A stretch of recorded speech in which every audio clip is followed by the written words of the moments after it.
جو تمیم داری کی حدیث ہے اس کے اندر یہ بات پتہ لگتی ہے کہ خود رسول اللہ کو آ کے بیان کیا، پہلے عیسائی تھے، اسلام کو قبول کیا اور آ کے رسول اللہ سے کہنے لگے کہ میں 30 دن تک 30 بندوں کے ساتھ کشتی میں بھٹکتا رہا، طوفان آ گیا، بالآخر ایک جزیرے کے اوپر جا کے میری کشتی لگی۔ میرے بھائیو، یہ حدیث بڑی معروف ہے اور یہ حدیث صحیح ہے، اور یہاں سے اس بات کا پتہ چلتا ہے کہ دجال ایک شخصیت ہے، ایک ذات ہے۔ جو حلیہ رسول اللہ نے بیان کیا وہ تخیلاتی نہیں ہے، وہ خیال نہیں ہے، وہ ڈالر کی آنکھ نہیں ہے۔ البتہ اس حدیث سے یہ بات بھی پتہ چلتی ہے کہ دجال کا لوگوں کے ساتھ انٹریکشن ہونا یہ چنبے کی بات نہیں ہے، یہ ممکنات میں سے ہے۔ دجال کا لوگوں سے گفتگو کرنا یہ ممکنات میں سے ہے۔ دجال کا اپنے ایجنٹوں کے ساتھ رابطے میں رہنا یہ ممکنات میں سے ہے۔ یہ تمیم داری کی حدیث بیان کرتی ہے 30 دن طوفان کا شکار رہے، کشتی بالآخر جزیرے پہ لگی، جزیرے پہ لگتے ہی سب سے پہلی بات ہم نے ایک عجیب و غریب مخلوق دیکھی جس کے جسم کے اوپر صرف بال ہی بال تھے، جیسے ریچھ کے بال ہوتے ہیں نا،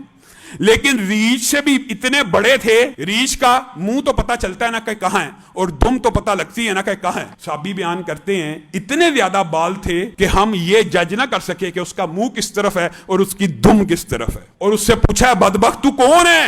تو وہ کہنے لگی میں جساسا ہوں، میں جاسوس ہوں۔ مراد یہ ہے کس کی؟ اس بندے کی، مراد دجال۔ کہاں پہ؟ خانقاہ میں بیٹھا ہوا تم لوگوں کا منتظر ہے، جو بھی یہاں پہ اترتا ہے اس سے خبریں لیتا ہے، پوچھتا ہے۔ تو یہاں سے یہ بات ثابت ہوتی ہے کہ دجال لوگوں کے ساتھ انٹریکشن کرتا ہے، اور اللہ تعالیٰ نے اس کے لیے ایک ایسا خادم مقرر کیا ہوا ہے جس کو جساسا کہا گیا ہے، جو گفتگو بھی کرتا ہے اور لوگوں کو اس سے ملواتا بھی ہے۔ اور حدیث کے اندر ایک بات اور بھی آتی ہے، ابن سیاد کی حدیث میں ابن سیاد نے قسم کھا کے یہ بات کہی تھی، بات لمبی ہو جائے گی۔ ابن سیاد کے بارے میں بعض صحابہ کا یہ خیال تھا کہ یہی دجال ہے، تو ابن سیاد نے اپنے بارے میں چند باتیں کہیں جو ایسی تھیں جو حدیث کے مطابق تھیں۔ کہا کیا تم نے نبی کریم سے نہیں تھا سنا کہ دجال مدینہ میں داخل نہیں ہوگا؟ میں تو مدینہ میں پیدا ہوا ہوں۔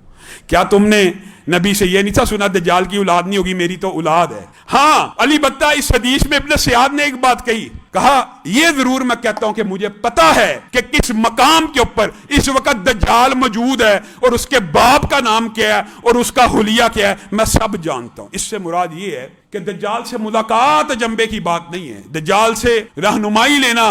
وہ جو فری میسنز کی آپ سٹوریاں سنتے پڑھتے ہیں اور جو دجال کے آنے کے انتظار کر رہے ہیں اور اس کی پوجا کرتے ہیں اور اس کی عبادت کرتے ہیں، ممکنات میں سے ہے، اس بات کا میں انکار نہیں کر رہا، ممکنات ہے، ہو سکتا ہے اس سے ملتے ہوں۔ ایک صحابی رسول 30 بندوں کے ساتھ اس جزیرے پہ اترا، جساسا اس کو دجال کے پاس لے گیا، اور دجال نے جو سوال کیے وہ کیا تھے؟ 3 مشہور سوال آپ سب جانتے ہیں، مختصر دہراتا ہوں۔ بیسان کا نخلستان کیا آج بھی پھل دیتا ہے؟ صحابہ نے کہا جی ہاں دیتا ہے، لیکن آپ کو آج میں یہ بات بتلاتا ہوں، اس وقت بیسان میں صرف 2 کھجور کے پودے ہیں، باقی رہ گئے ہیں، اور وہ دونوں بھی پھل نہیں دیتے، اس وقت دیا کرتے تھے۔ کہا بحیرہ تبریہ کا پانی چل رہا ہے کہ بند ہو چکا؟ صحابہ نے کہا چل رہا ہے، آج بھی وہ پانی ابھی بند نہیں ہوا، ترکی اور اردن کے سرحد کے قریب یہ بحیرہ موجود ہے۔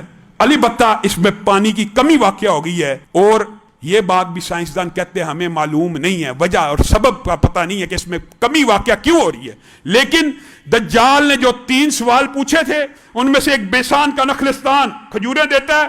صحابی نے کہا دیتا ہے۔ تبریہ خشک ہو چکا؟ نہیں خشک ہوا۔ زغر کا کنواں، زغر کا چشمہ باقی ہے؟ اس وقت باقی تھا۔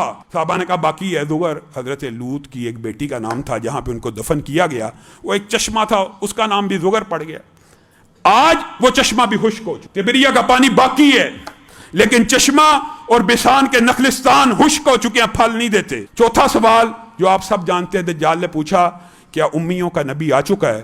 صحابی نے کہا ہاں ہم اسی کے امتی ہیں۔ کیا اس نے ہجرت کر لی ہے؟ اس نے ہجرت کر لی ہے، یثرب میں پہنچ چکا ہے، ان قریب تم ساری دنیا کے اوپر غالب آ جاؤ گے۔ دجال صحابی کو بتا رہے ہیں، اور تمہارے لیے بہتر یہی تھا تم اس نبی کی اطاعت کر لیتے۔ گویا دجال نے جو 4 سوال پوچھے تھے ان میں سے اس وقت صرف ایک نشانی پوری ہوئی تھی، اور کیا تھی؟